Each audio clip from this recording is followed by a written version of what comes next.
Greetings. Hope everyone is well. I just wanted to uh, come back to the live place and introduce myself again. We are going live on Facebook, and it's not something we typically do. We're usually going live on I'm sorry, let me restate that.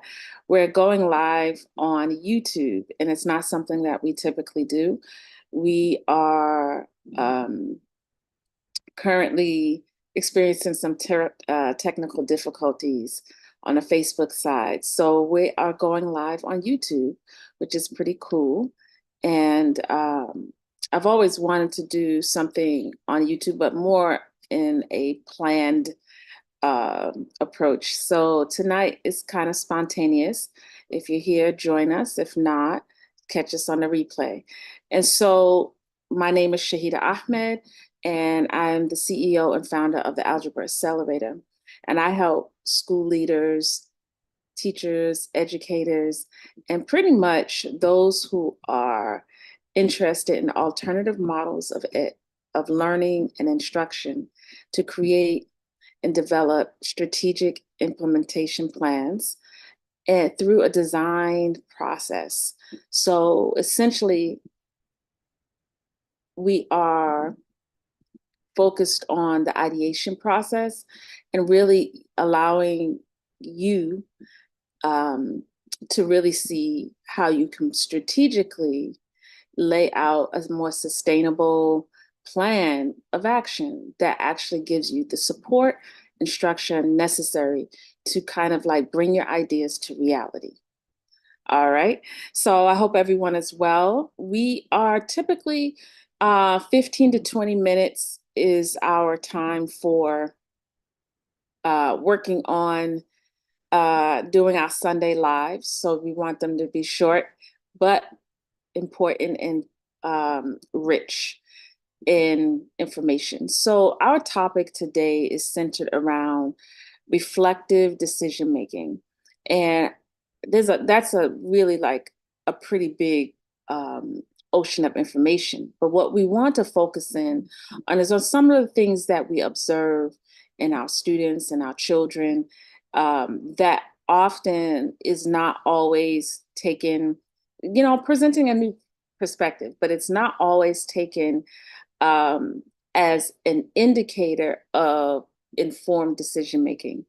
And so oftentimes, especially when it comes to things that we're hearing, or we're like, oh, it's that again. It's always like that when they get to a certain age and when they start to this. So I want us to really think about some things that we come across in our work, in our experiences, even in our own way, that we are actually seeing as we might toss it to the side, but we're seeing it as just something that happens over time.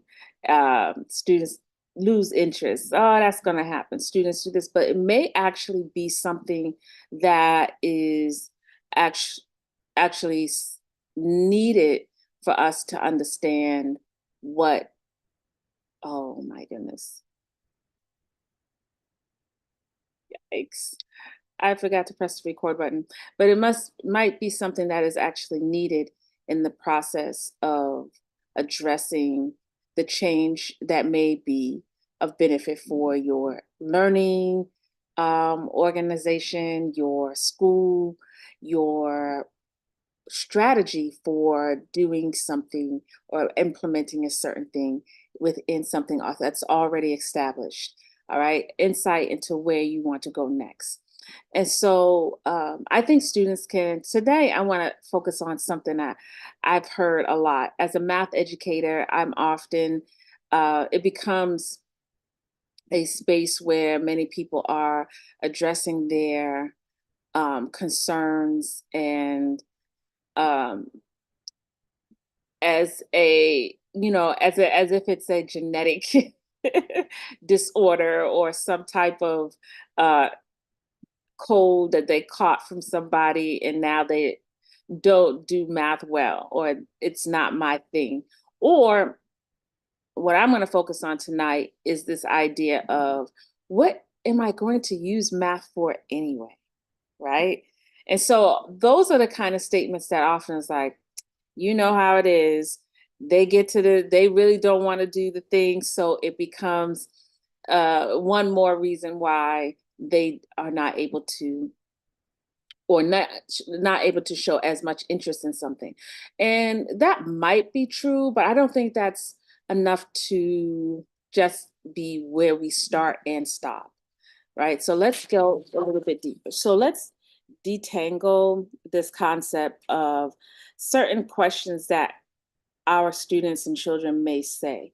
And so one of them that I hear pretty frequently is, how is this content helping me to get to where I want to go?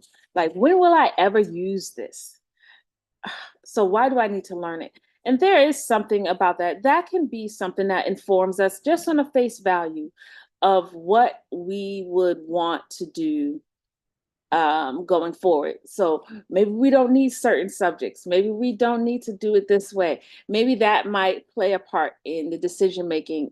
But just that small idea impacts how you may choose to organize things, how you may choose to prioritize certain things, or maybe you're hearing that and it goes against one of your goals. Like, our goal is to really be, so immersive and so application centered that students see it. So maybe hearing that is another form of data that helps you understand, okay, so what do we really need to do to get certain things across? Or is this just about a student's personal interest shifting? But what I want to push on is a slightly different perspective. When you hear the phrase like, why are we doing this? What does this have to do with, I want to be a plumber, or I want to be a farmer. I have no interest in really, outside of counting money, in being like a physicist, where I might actually need to know this level of math. So where do we go from here? And so there, I'm going to go a little bit deeper. So outside of just a content space, let's take that phrase and dissect it a bit. And what we want to look at is this idea that perhaps this could be an indicator of, and that's where we're going to go. So I have two indicators that I think, or two kind of uh, points of reflection that can be indicators of something else from that one statement. One, that this person has developed, right, from a different place where they could have easily been doing the same thing, working with around the same content, same structures at a different point in their life, and not have had those questions. So now that they've reached this point in their life, and I want to speak about it in terms of age, in terms of their own personal experiences. Now they've been in the world, they've experienced certain things, or they haven't experienced certain things. And this is where it's positioned them in terms of how they're seeing the things that they're engaged with and doing now. And that's a very valuable way of looking at how our students and children are learning. And so, what if that was an observation that you were leaning into, that this developmentally may shed light on something that has to do with where they are and how they're experiencing things? And so perhaps this student is beginning to see and think of themselves inside of a community space, right? When they're starting to ask the question like, when will I use it, da da da da da, dot, there is something that raises a flag for me that says they're starting to frame their ideas now to think of themselves as part of something bigger. as part of something in context, that they're thinking in the future. I don't think we should overlook that aspect of our students and their learning. That on face value could be a very comic relief point. Like nothing seems to feel like you're going to be doing the thing, perhaps, but we shouldn't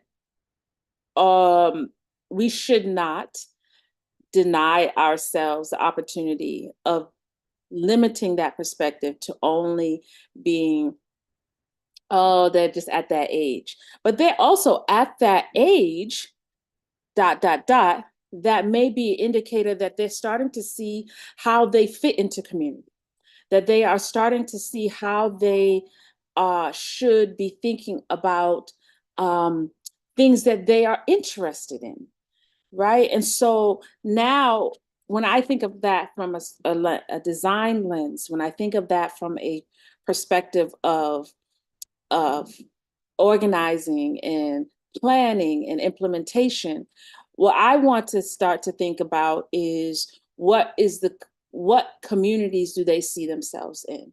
How do they see themselves cultivate? Because if that's what they're thinking, then we should lean into some of the spaces that thinking is belongs, that thinking connects to, that it has an affinity for this idea where things are starting to grow. They want to know, where can I plant myself so that I can grow and be, and how I see myself in community. That's the most, how they are seeing themselves in the community. And I'll bring it down to a very raw level of when I think about historically this concept of the house Negro and the field Negro. Yes, in terms of like plantation slavery, I think there's something to be said about that. In some ways, the house Negro is is considered more protected. They're considered to be in a place of comfort, and they're considered to be one tending with things in the house. And I want to say it in that way because it could seem very plush.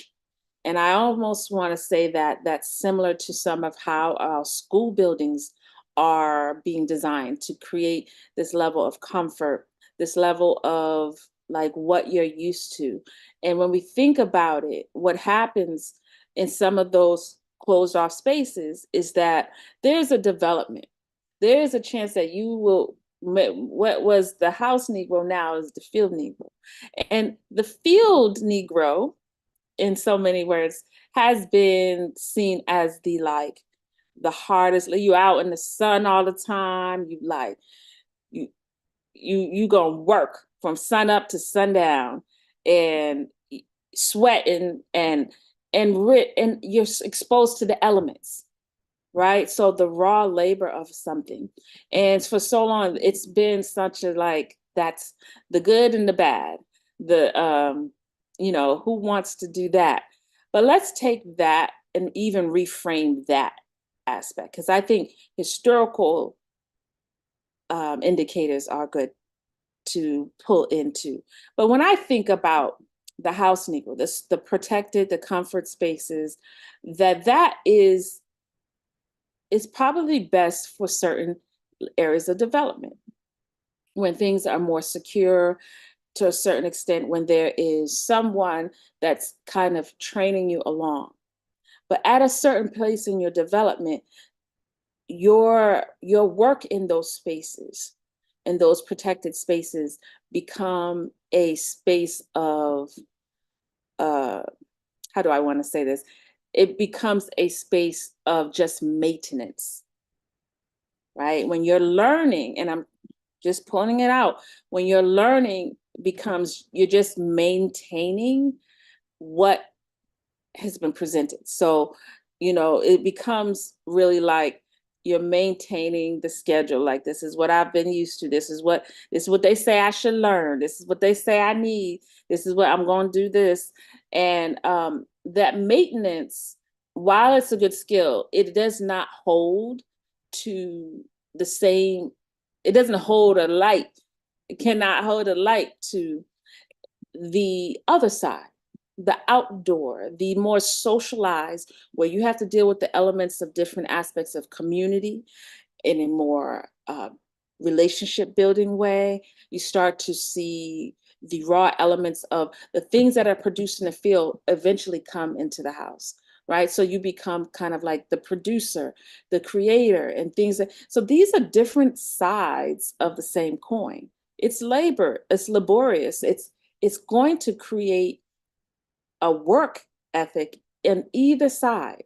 But when you see an indicator that you're observing, that that person is now curious about what this content, what I'm learning, and how its impact will be in my life, it should be an indicator of how you should shift some of the things within your own curriculum, within your own instruction models. You should think about ways that complement that aspect of learning. And it's not so much that every single student is going to like go off the rails. It is the idea of coming of age. And it is something that is a common coming of age, that when things get rough, when things bring you outside of your comfort zone, that the engagement with the creativity side, the engagement with experimenting with things, that to be in touch with the raw materials of learning is essential. And so that for me is an implementation strategy. It's an indicator of how you want to phase out and phase things in. That it's not so much that we have 6 subjects already packaged and sealed, but perhaps we need to start to do some leveraging of how and what we are educating our children and students with. The second indicator, and I'll close on this, I'm just being mindful of the time, is the shift between 2 other things, content and structure.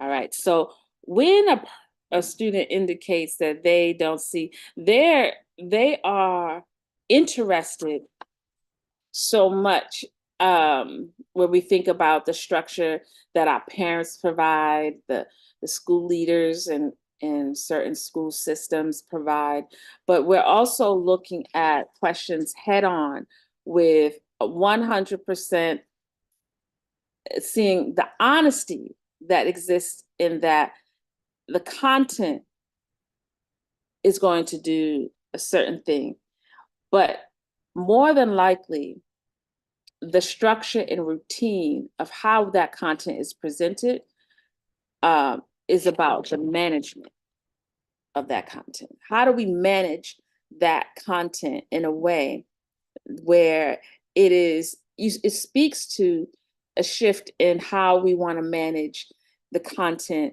in a way, say, we're thinking about whether it's interdisciplinary learning, where we're thinking about what structures and resources are supporting these content areas.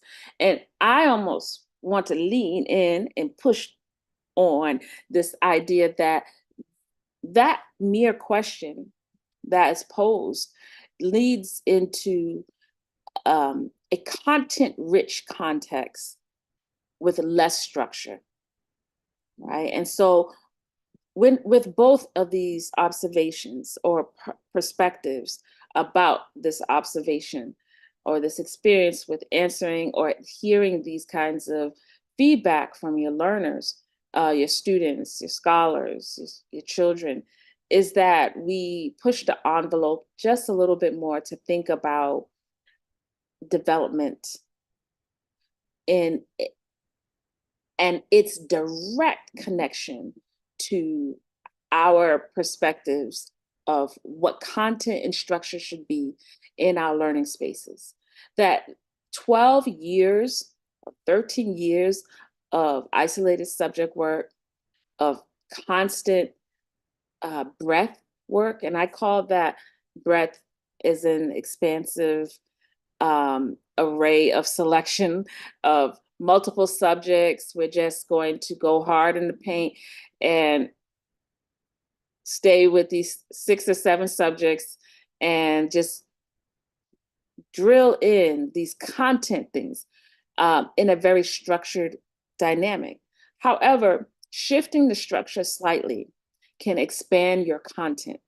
And these are maybe shifting the structure toward a more interdisciplinary format, shifting the structure into a more idea of like giving more time to certain topics, shifting the structure to give more emphasis on skills over course content, the skills that are transferable. So there's several ways of addressing that. And it's not that you are simply responding to a student's request or their curiosity around their own learning space, but you also are advocating for the best possible model that will support the growth and development of your learners. For the most part, the things that we are often most comfortable doing, we have not entered into the space of understanding why we're even doing that, and to what end does this serve? So let's break into these ideas and pay attention to our scholars, our learners, our children, because it could be indicators of how we can shift. And I want to speak directly to micro schools and families that homeschool or co-ops, because they are just significantly more connected with the student population. And 2, they're usually on a smaller scale where these changes and fluctuations can have more of an accelerated pace to get to the goal. It's not a huge leap to move mountains in this way. And this is a good journaling idea. When you come across an observation, jot an observation. Maybe it's a question that your scholar poses. Maybe it's an idea that you observe. Take one out of the day, because if you're with them, you're with them. And this could be something that a teacher does in a smaller classroom size. It doesn't have to be attached to any particular or every student or every child, but take one of those and dissect some of the perspectives around that, discussion points that may come from you around those ideas and what those could be indicators of. It's very important that we don't gloss over those in our process of improving education. It is a living idea when we are building the best institutions, the best frameworks, the best infrastructure, and growing in our leadership capacity. We've got to include all parts of our process. So I'll close there and make a final announcement. So what I want to say is some of this work that I'm sharing with you are some of the aspects that we approach in our Reimagining Education Summer Intensive. We will be June 2024, we will have the Summer Intensive for Reimagine Education, which essentially is a 3-day event that captures the ideation process, and we dig deep into how you bring the idea forward, creating your mission, looking at what maybe you've already started something, maybe you're already involved in your school's institution, and really bring to light what you are actually doing toward that, and what that change that you're seeking and wanting to incorporate, bringing that to life as a living and breathing thing. We have to see education in our and our purview as not just the change, but the support for that change. So getting more of a coaching space to work out your ideas, to get feedback, to actually think about next steps and how that will look going forward, how that impacts different aspects. And one of the things that's very unique to our work at the Algebra Accelerator is that we deal with instructional shifts as well as organizational impact. And so doing one without the other often leaves one lopsided, and it keeps you kind of stuck. So we want to bring out that duality in our planning process, and we invite you to participate. So the link for registration will be in the description box below shortly. And thank you for your time this evening. It was great.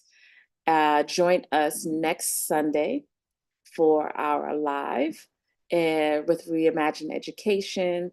And lastly, we have a school story campaign going on.